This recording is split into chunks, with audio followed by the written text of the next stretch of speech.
What's going on, people? It's your man the YB back once again. Big shout out to my doggy State of Decay for coming through and boosting up your man the YB's gambling losses. You best believe it. So, Beterbiev versus. He's lost to Ahmad now, I'm afraid, people. Yeah, he's lost to Ahmad now. Listen, I could come on here and say we won this one. I think Bivol won, to tell the truth. Bivol did do what he said. Them points in the first fight that were good, he'd catch Beterbiev in between. He did that. Rather than for 6 rounds, he did it more or less for 12 rounds, and I had him winning this. Beterbiev, for me, he started quicker, but he looked to tire, if I'm honest. Around round 5 or 6, where we're usually used to him getting going, he looked quite tired, which makes sense. No one's inhuman. You have a certain amount of gas tank, it seems. So whilst we were saying, yeah, Beterbiev had loads left, some people, like myself even, I'm a slow starter. And sometimes, if you try to be too explosive early on, it punishes you at the end. Well, that's probably the same for everyone, but the point is, Beterbiev's clearly a slow starter. He probably should have started slower again and then ramped up a little early. He came out really trying to push it early on, which is against what he's used to. Some fighters are super pingy and they're able to ping naturally from the jump and then they fade. Beterbiev's not a natural start quicker. He did that. He was much more dominant in the first half, but as a result, in my opinion, the back half, yeah, he became average the whole way through. There was nothing really stunning. His pressure was good, but in the way boxing scored, I like pressure, but he did get clocked, and you can see it on his face really. He did get clocked, even more than the first fight. He got clocked even more than the first fight. And you see Bivol did get a cut. I assume it's from a punch. If that cut had happened a bit earlier, but we have to be consistent here. What do we know? In the first fight I said, come on people, Bivol's face is battered. I'm not interested in hearing about how the shots went through the glove. Look at Bivol's face here. Yeah, he's got the cut there. Cuts can or can't happen. The point is, Bivol's face is pretty much, it's a little bit, he's always got them bags under there. There's a little bit here, but who's got the worst face? Who's got the worst face, people? It's Beterbiev.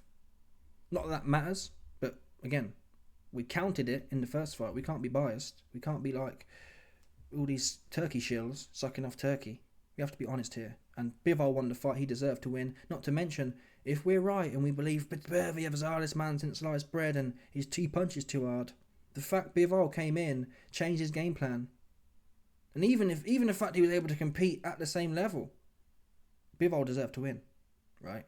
The guy who can't punch for toffee, him being able to negotiate the fight better and clock Beterbiev more, and essentially in the last 6 rounds, Beterbiev's pressure just wasn't like it usually is, and we have to credit that on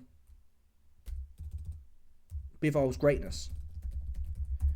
Now, they are talking about a third fight, Beterbiev versus Bivol. I want to look at the CompuBox stats.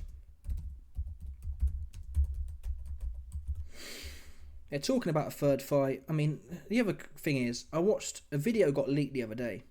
Usyk versus Beterbiev in the amateurs. But the Olympic amateurs. It's the video you haven't seen before kind of thing. I watched that back. Beterbiev then. I'm not sure what year it was. Let's have a quick look. Beterbiev versus Usyk Olympic video. Here we go. This is the one here. TNT Boxing. It came out a day ago. They are the quarter-final for the heavyweights. So Beterbiev's never a heavyweight. And the point is, watch this video. He won every round. He got robbed. Usyk didn't win 2 gold medals. Beterbiev beat his ass. In the first amateur fight that I've covered loads of times, Usyk won that. I said that. In this one, though, Beterbiev won every round.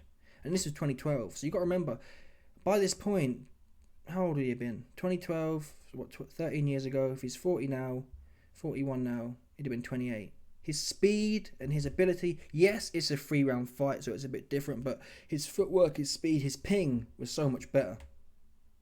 That's what was missing for me. His feet look a bit slow, and they've looked that way for a while. And it wasn't really exposed until you got someone who can move like Bivol. Bivol mixed it well. It's not my people. I'm not going to come on here and lie and say, oh, it's the most favourite thing ever. He was running like a thief. It's not ideal for me. But what he wasn't doing, for example, Madrimov versus Virgil Ortiz, it wasn't even close. Virgil Ortiz beat Madrimov's ass. Madrimov is the biggest stinker of all time. Proper stinks the place out. Bivol wasn't doing that though. I'd argue Bivol more in the first fight. In the first fight for the last 6 rounds, Bivol was like Madrimov was last night. Just faffing around and just moving, not doing a lot. In this fight though, he was consistently putting big combinations in there. Digging combinations. And disrupting Beterbiev, bottom line. Because if Beterbiev wasn't disrupted, he'd have been working. And Beterbiev did have... Bivol punches is a deceptive puncher. Beterbiev did have respect for Bivol. There'd be points where he wasn't too sure and he was second guessing himself. He wasn't just wading in, like we've seen, for example, with Callum Smith. There was something respectable, and you can kind of tell that when you watch Callum Smith versus Buatsi. The shots, people can take them shots all night. They both did. No knockdowns in that fight. Do you know what I mean? They can't punch. So Bivol, he does punch hard. He can't punch with toffee, but you get the point. It's enough. A bit like Floyd. Well, De La Hoyle's all over him, but listen. People say Floyd's a deceptive puncher. He'll pop you right in your mouth. It's not the hardest thing, but it makes you think twice. And Beterbiev was definitely thinking twice. His feet were slower. The way he was cutting the ring off as well. It almost like he was following him. It's obviously easier said than done, but for me, Bivol won this. I'm happy for that. The third fight was set a little. I've got Bivol again. Bivol was too young. Beterbiev, I can't sit here and say I saw much of a change. Beterbiev did this better. Beterbiev for me looked the same as the last fight. Bivol did things better, which you'd expect for a guy who's 8-10 years younger than Beterbiev. Beterbiev at 41, I think Bivol's going to get even more confident. You saw his face already, I showed you. He'd got less marks than the first fight. Beterbiev's got more marks from the first fight. Does that matter? Does it not matter? Where are we?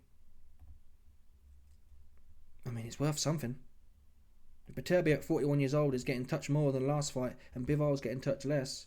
And that cut's a good thing for Beterbiev, though. He'd have to work on that. That's the right hand. Get the cut in there. But yeah, I wouldn't bet on the next fight. I don't like betting people who can't punch, to be fair. So I wouldn't bet on Bivol. I might see what Bivol on points is, but everyone's going to know that. Bivol on points, everyone's going to go for that. So the odds will be like, you probably put a tenner down, you get, what, £6 back at 60%. But that's where I'd lean. I'd lean Bivol on points on the next one. Too fresh. He'll be learning more. And I didn't see no improvements from Beterbiev. He goes in there, he kind of flaps his jab. But Bivol wasn't really respecting it this time. He'd flap his jab, bosh, the right hand's coming down, piston. And again, I do think there's elements Bivol could improve on in the second fight. There was points where he could have... well, yeah, it's just a solid performance. A solid outboxing performance. Not my favourite. Not like... I preferred watching Buatsi versus Smith. I would have preferred to see a bit more of that. And even then, though, I feel with Beterbiev, you don't really see him. You know how Kabayel... That's what I'd like to see from Beterbiev. You don't really see Beterbiev fighting on the inside. Yeah? You don't see him mauling in and trying to rustle and tussle and keep his man on the ropes. Beterbiev will like touch, slap with the uppercut, slap with the right hand, and then he wants to reset himself. I think he needs to get more old school, more Morley. Because there was a few times, almost every time in fact, Beterbiev would get Bivol on the ropes, and rather than cutting him off with his body pressure, he'd stay at that mid-range and which gives Bivol exit options. What I mean is, when you get someone to the ropes, yeah, what I want to do, obviously, I don't know what I'm talking about, but when I get someone to the ropes, I want to lean in and keep them there. Moshy bashing time. Yeah? The minute I get Bivol to the ropes, I'm not standing there and letting him move left or right. I'm leaning my body weight over. I'm sitting right on his chest, and he's staying there now. We're having a wrestling fight. We know them man wrestle with bears and that. You have to bet on yourself being stronger. We're wrestling. My head's on his chest. He can't run nowhere. I'm working him. That's what was missing from Beterbiev. The kind of old school, on the ropes, heavy bag session time. I can't think of one time. He's always throwing the conservative. You don't see him trying to work the heavy bag on the ropes. That's what you got to do with this guy, to soften him up and wear him out, wear his legs out.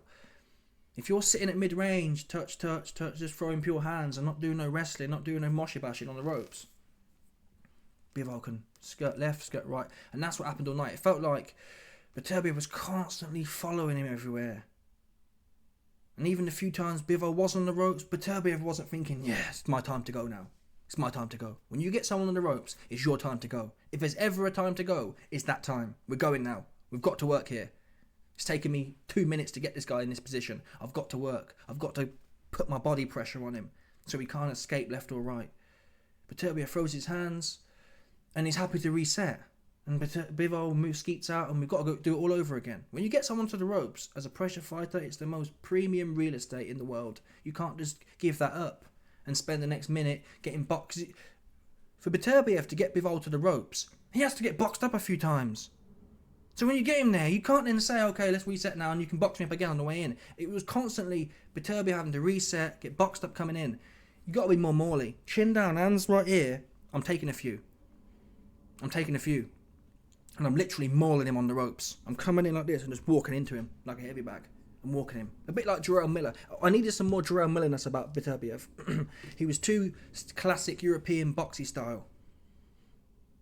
I'm not saying that will make him win the fight, but we've never really seen it from Beterbiev. Beterbiev's never been a massive mauler on the ropes.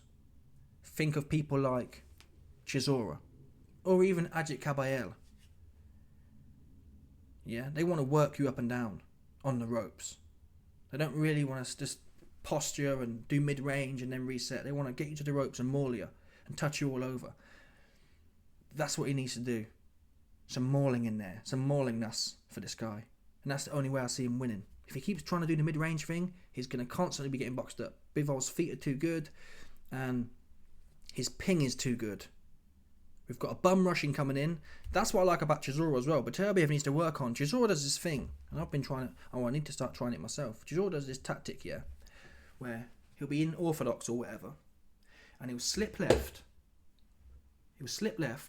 Go to southpaw. Slip right. So he's moving his feet forward and back.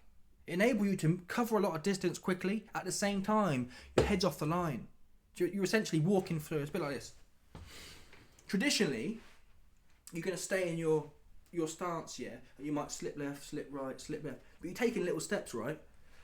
What Chisora does is, he slips left, brings his right foot forward, so you're literally just wading in. You're able to cover a lot of distance quickly.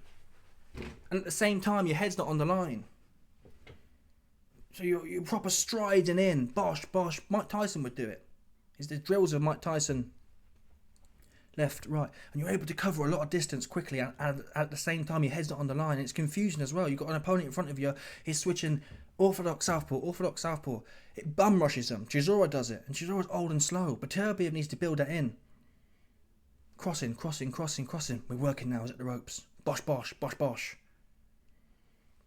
Something drastic, I think, is required. What we've seen now is 2 fights from Beterbiev doing the same thing and getting a similar result, and he's added something to his game. That's what he's done. He's improved, and Beterbiev at 41 hasn't improved. I can't say I saw much different apart from him getting hit more. Anyway, let's get to the CompuBox stats. The CompuBox stats say... Oh, come on, man. Turkey with a moody CompuBox. I don't want the moody one. That's bare annoying. I don't want the moody one, mate. Where's the bottom bit?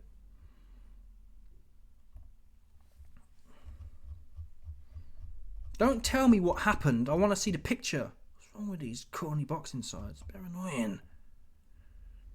Where are we? This must be it here. Okay. 3 days ago. It can't be 3 days ago. Okay, now, man. 11 hours ago. Is that it? Yeah, that should be it. Oh my God. What are they doing? I'll read it from here. Bivol landed 170 and threw 547. That's no good either. I don't want to see that one. I want to see him big. It's proper annoying. I'll have to save it. And Turkey's moody thing have cropped it so we can't see the bottom stats, which are arguably the most important. Okay, here we go. Beterbiev landed 121 out of 688. Bivol landed 170 out of 547. So Bivol was at 31% accuracy. Beterbiev was at 17%. And I'm sorry, but it did look like that. The first fight, he got away with it because Bivol was so estrogenic. In this fight, his pressure was getting made to look a bit silly, if I'm honest. He got made to look, he was spending way too much time at long range. You know Bivol's going to have to ping. You know Bivol's going to hit you. I want to get on you as quick as possible. I'm coming straight at you, super quick, taking one. You're taking one anyway. Beterbiev's spent the whole fight at mid-range just kind of boxing with him. And Beterbiev traditionally is a good boxer. But that wasn't working. It's bum rushing time. For example, in fact, we have an example from the night. Look at Vergil Ortiz. Vergil Ortiz is a better example. Madrimov arguably is more tricky than Bivol's footwork. He's pure concentrated on herky-jerkiness and bullshitting. What did Ortiz do? Hands stuck here, and I'm trying to bum rush him and get on him. Bum rushing time. That's what was missing here from Beterbiev. Too orthodox, too traditional, too let's have a look. It's Chisora time, right? That's what was missing from Beterbiev. Time to go Chisora. Chin down, hands on my head. Wading in. Slip, slip, slip. All over him. Looping shots in. And Chisora does it well. You can slip orthodox, southpaw, whoop, bosh. Right on the side of your head. You can't see it. Different angles and that. And Beterbiev's a more prolific puncher than Chisora as well. So that's the only way I see him winning that fight. Is he going to do it? Probably not. He'll probably do the same again at 42 years old. Yeah. I didn't see enough landed from Beterbiev. And the face punches show it. He started going to the body, which was good early on, I believe. He stopped doing that for some reason. It's possible. Bivol's straight backhand, which is what I was saying about the Caballero fight as well. I can't understand why. When you go to the body a lot, bosh, the backhand comes straight down the line. People haven't been able to do it with Caballero. Maybe Bivol's sharpness was turning Beterbiev off of going to the body and he started headhunting again. Who knows? Either way, it's fair to say Beterbiev got turned off really investing in the body, which he did early in the first half. That's Bivol's doing something right. The punch accuracy was so low. I mean, you got here Beterbiev landing. I'm not saying his stats are correct, but you got Beterbiev landing 3% of his shots. And apparently in round 12 he landed 0%. I'm not sure how true that was. Sorry, his jab. His jab is landing like 3%. It's because he uses it as a herder. Anyway, let's talk about the gambling bumpage we got. We got bumpled for sure. Luckily though, it wasn't as big as a bumpage as it could have been. Because I had 50 quid on Beterbiev. Yeah, I had 50 quid on. Where is it? Yeah, this one here. Have 50 quid on. You see it here. Stake. Stake was £50. But what I did was, after round 4 or 5, I thought, maybe round 7 actually. At some point, whenever it was, I got £50 down. I started thinking, you know what? After 7 rounds, I thought, let me check the odds. And the odds had it. I had £50 down, and if I cashed out then, I'd lose 15. I thought, you know what? It's too close for me. This isn't how it should be going. So I bailed. So I only lost 15 quid there, which saved me £35. I made a fiver here on betting that Beterbiev and Bivol goes the distance. And that's what... I get carried away thinking of my name, Ahmed, I'm Smart Einstein. What you should do is go for the certs. I said, Beterbiev versus Bivol is definitely going points. I should have gone all in on that, but you get greedy and you get carried away. Stick to simple things. They're probably going to happen. Trying to pick a winner. Do things where you don't have to pick the winner. But then again, like we saw with Bacoli, oops, just madness happens and you get bumpled anyway.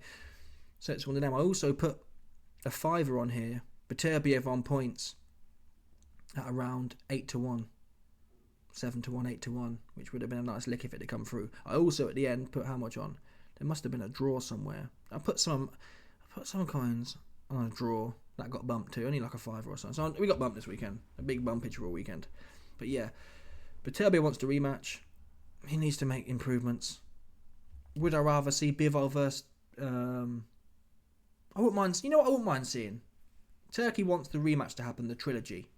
Maybe it's not a bad shot. I wouldn't mind seeing Beterbiev versus Callum Smith rematch. And Bivol versus Benavidez. But it's unlikely. We know that it makes sense to finish the trilogy first. Right, if Bivol's to beat Beterbiev again, let's get him out of here, retire him kind of thing. I like Beterbiev. It's a shame. I really did like Beterbiev. I still like him. Obviously, it's not the same anymore because he did lose that fight, the last one. So it just shows, really. We thought Beterbiev was unstoppable. Boxing skills and footwork. It means something, end of the day. It means something. Anyway, let me know your thoughts, people. Smash the like button, subscribe, like off the bell, 100%. There's no doubt about this. Some people stop it.